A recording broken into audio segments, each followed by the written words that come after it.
Setelah saya jadi kiai dan penelitian, saya itu berkali-kali didatangi dokter, tentara, juga polisi. Mereka sering bilang gini, Gus saya ini dokter negeri. Saya ke NTT, ke Papua, karena saya muslim, berkebutuhan Islam, maka dibikinkan musola, dibikinkan masjid. Kalau kiai tidak bisa, bikin sendiri urunan mau narik siapa. Mau narik tarikan di jalan yang mau nyumbang siapa. Tapi kalau kebutuhan negara, karena tugas negara, ya difasilitasi negara dan tidak dianggap misionaris karena negara. Begitu juga di beberapa negara yang non muslim kayak di Argentina, di Venezuela itu ada masjid, ada kajian Islam ya karena duta besar dan itu aparat negara. Disinilah kearifan para ulama berkoalisi dengan umarok dengan makna yang positif bahwa agama ini harus ditopang umarok, sistem negara. Tentu di situ ada tentara, ada polisi, ada macam-macam. Kita sebagai kiai juga nggak berdaya di depan para bandar narkoba apa-apa kalau nggak ada BNN. Kita mau apa dengan korupsi kalau nggak ada KPK. Sehingga kearifan para guru-guru kita, mulai Mbah Maimun, bapak saya sendiri, NU, Muhammadiyah, semua ormas-ormas Islam itu pasti maulah kerjasama. Karena kita siapa ya? Kalau ndak kerjasama. Dan di antara pesan Rasulullah SAW adalah yaduwahi ma'al jamaah. Jadi apa ya, kebersamaan itu sudah berkah. Fa inna yadawahi ma'al jamaah. Jadi berkah. Lalu kenapa saya kalau ngaji bawa kitab? Ini agak sebetulnya itu lazim. Lazim itu suatu yang harus. Tapi karena kelamaan mubalek itu tidak pakai kitab. Seakan-akan bawa kitab itu yang aneh. Sebenarnya aneh mereka. Karena begini logika simpelnya ya. Umat Nabi ini berhak dapat apa coba? Berhak dapat warisan yang paling luhur, paling hebat, paling jernih. Apa itu Quran dan hadis? Pertanyaannya, siapa yang paling punya hak otoritatif untuk menerangkan Quran hadis? Ulama. Ulama yang mana? Ya yang kapabel, yang sudah diakui dunia kayak Imam Ghazali, Imam Bukhari, Imam Syafi'i. Artinya kalau kita tidak pakai materi itu ulama mendapat pikiran kita, bukan mendapat pikiran mereka. Saya ulang lagi, kalau kita tidak pakai materi yang otentik, yang orisinil, umat ini mendapat pikiran kita, bukan pikiran mereka. Maka saya berusaha supaya teman-teman atau semua umat Islam dapat pikiran-pikirannya Imam Ghazali, pikiran-pikiran Imam Bukhari, pikiran-pikiran Abul Qasim Al-Junaidi, kejernian-kejernian Abu Yazid Al-Bustami. Kejernian itu diantaranya adalah misalnya makalah yang menurut saya itu makalah yang super. Jadi untuk ngadepi krisis karena COVID atau karena apalah. Itu lama dulu sederhana sekali. Beliau-beliau punya rumus yang mungkin jarang didengungkan orang, tapi saya akan kampanye rumus ini. Al-istighna hakikatul istighna itu adalah al-istighna anis syai' labihi. Jadi pemenuhan kebutuhan yang sebenarnya adalah kita berusaha menghindari sebanyak mungkin kebutuhan yang sekunder, yang enggak penting. Bukan memenuhi semua yang kita inginkan. Jadi misalnya begini ya, kalau kita lapar, itu keinginan kita itu makan enak apa asal makan? Tentu jawabannya asal makan yang sehat.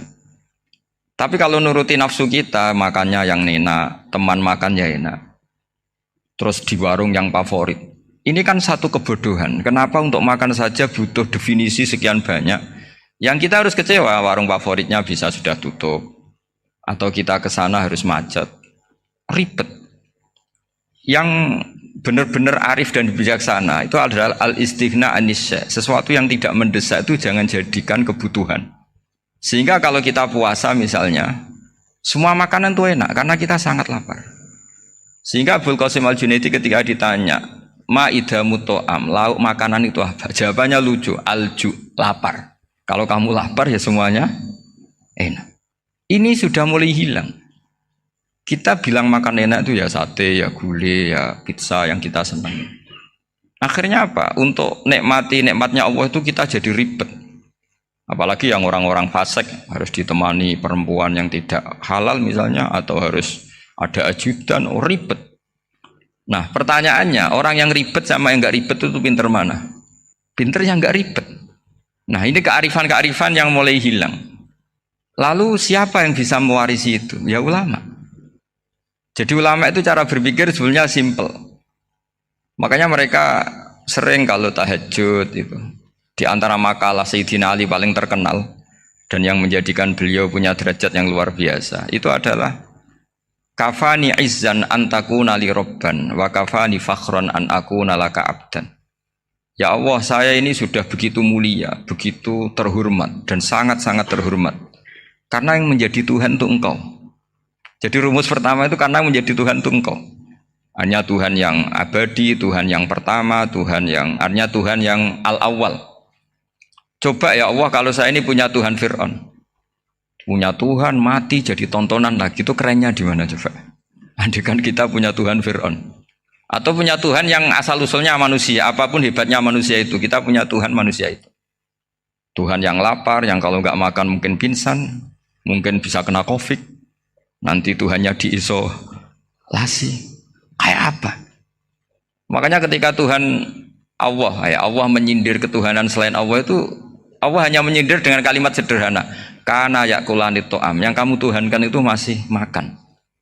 Artinya kalau nggak makan ya lemes. Jadi lama-lama ada orang gini, alhamdulillah tadi Tuhan mampir ke saya, kelihatannya lapar, setelah tak kasih makan sehat lagi. Susah nggak punya Tuhan yang seperti itu. Beda dengan Tuhan kita. Tuhan yang nggak butuh makan, nggak butuh minum, al-qayyum, zat yang berdiri sendiri tanpa butuh yang lain. Al-awwal, sebelum ada langit bumi sudah ada Tuhan kita yaitu Allah. Bandingkan dengan Tuhan-Tuhan yang dipertuhan yang lain, yang adanya setelah bumi, misalnya Fir'aun dan sebagainya. Sehingga Sayyidina Ali pertama jadi kebanggaan apa? Kafani izzan antakuna li robban. Saya ini keren betul, karena punya Tuhan yaitu Engkau.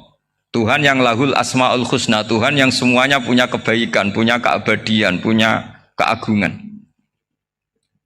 Terus wa kafani fakhron an akuna laka abdan, dan saya bangga sekali karena saya menjadi hambamu.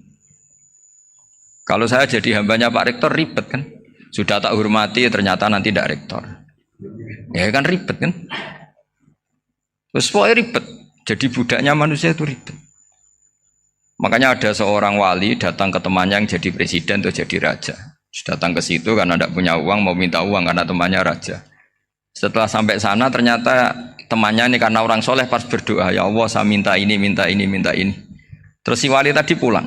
Tanya, kenapa kamu pulang? Ternyata dia sama, masih minta-minta kayak saya.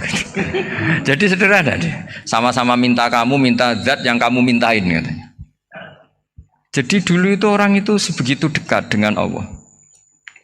Sehingga si raja ini terus ketemu wali tadi tanya, kenapa kamu menyepelekan saya padahal sekarang saya raja?